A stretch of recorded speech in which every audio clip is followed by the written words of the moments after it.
बिहार की राजधानी पटना में हुई विपक्षी एकता बैठक को लेकर भाजपा विपक्षी दलों पर निशाना साध रही है। 2024 के आम चुनाव में विपक्षी दलों के एकजुट होने की कोशिशों की आलोचना करते हुए भाजपा नेताओं ने पटना की बैठक को स्वार्थ का गठबंधन, नाटक और तस्वीर खिंचाने का अवसर करार दिया है।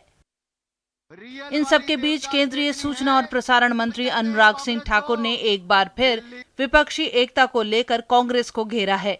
विपक्षी दलों की बैठक पर कटाक्ष करते हुए उन्होंने कहा कि आज कांग्रेस की हालत इस बात से समझी जा सकती है कि कई राज्यों के छत्रप कांग्रेस को राज्य छोड़ने की नसीहत दे रहे हैं। केंद्रीय सूचना और प्रसारण मंत्री ने आपसी मतभेदों पर विपक्षी दलों की एकजुटता पर भी कई सवाल खड़े किए। उन्होंने साफ तौर पर कहा कि रंगमंच सज चुका है, नाटक मंडली भी एकत्रित हो चुकी है, लेकिन इस सब के बीच एक बार फिर मोदी जी का तीसरी बार भारी बहुमत के साथ प्रधानमंत्री के तौर पर शपथ लेना तय है। कांग्रेस के अपने हाथ खून से रंगे हैं, चाहे 84 के दंगे हो या उससे पूर्व की घटनाएं हो।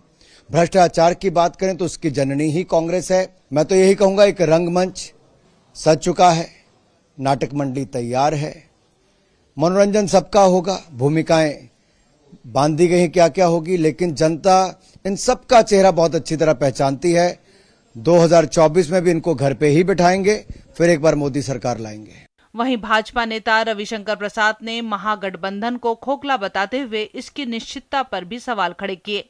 भाजपा नेता ने आगे कहा कि सबके अपने अपने निजी स्वार्थ हैं और इनके पास कोई नीति नहीं है। इन लोग की एकता कितनी मजबूत होगी ये भी हम देखेंगे। ये लालू जी और नीतीश जी इमरजेंसी में जेल गए थे, इंदिरा जी की सरकार में कितना सफर किए थे, जेपी मूवमेंट के साथी थे। आज कुर्सी के लिए राहुल गांधी की स्तुति कर रहे हैं, एक उनके सामने झुक रहे हैं और एक उनकी शादी की बात कर रहे हैं। तो कुर्सी के लिए लोग कहां तक चले जाते हैं। और आज देखिए, जब एक बहुमत की सरकार आती है तो देश कहां पहुंचता है। ये नरेंद्र मोदी जी के अमेरिका की सफल यात्रा कि अमेरिका भी आज भारत के साथ साझा रिश्ता बराबरी का कर रहा है। विपक्षी दलों की ये बैठक 10 से 12 जुलाई के बीच अब शिमला में होगी। वहीं इस सब के बीच आप और कांग्रेस का अध्यादेश को लेकर टकराव बरकरार है। अध्यादेश पर कांग्रेस की चुप्पी से केजरीवाल और आप नेताओं में नाराजगी है। ऐसे में आम आदमी पार्टी के लिए विपक्षी दलों की भविष्य में होने वाली बैठकों में शामिल होने की संभावनाओं पर भी सवाल हैं। इन मतभेदों के चलते 2024 की रणनीति के लिए इस महागठबंधन को एकजुट रखने की राह आसान नहीं होगी। Bureau report, DD news.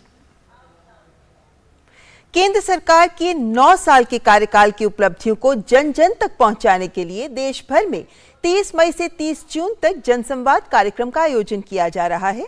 कार्यक्रम के तहत आज सूचना एवं प्रसारण मंत्री अनुराग ठाकुर ने पानीपत स्थित अनाज मंडी में आयोजित एक रैली को संबोधित किया। रैली को संबोधित करते हुए केंद्रीय मंत्री ने जनता का धन्यवाद करते हुए कहा कि आपने देश बेचने वाली कांग्रेस को नकार दिया और ईमानदार नरेंद्र मोदी को प्रधानमंत्री बनाया है।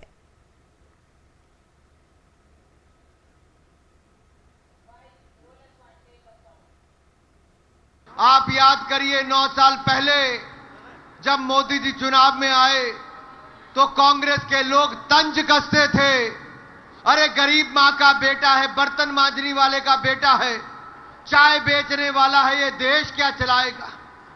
ना जाने क्या क्या कहते थे मोदी जी के बारे में। लेकिन मैं आपका आभार प्रकट करता हूं, आपने देश बेचने वाली कांग्रेस को नकार दिया, ईमानदार चाय बेचने वाले को देश का प्रधानमंत्री बना दिया।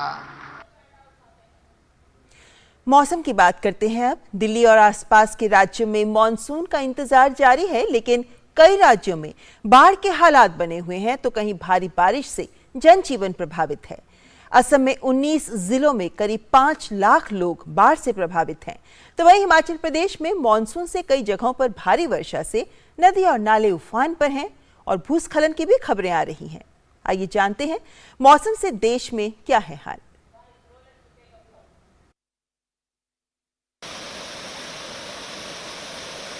देश की पूर्वोत्तर राज्य असम इन दिनों भीषण बाढ़ की चपेट में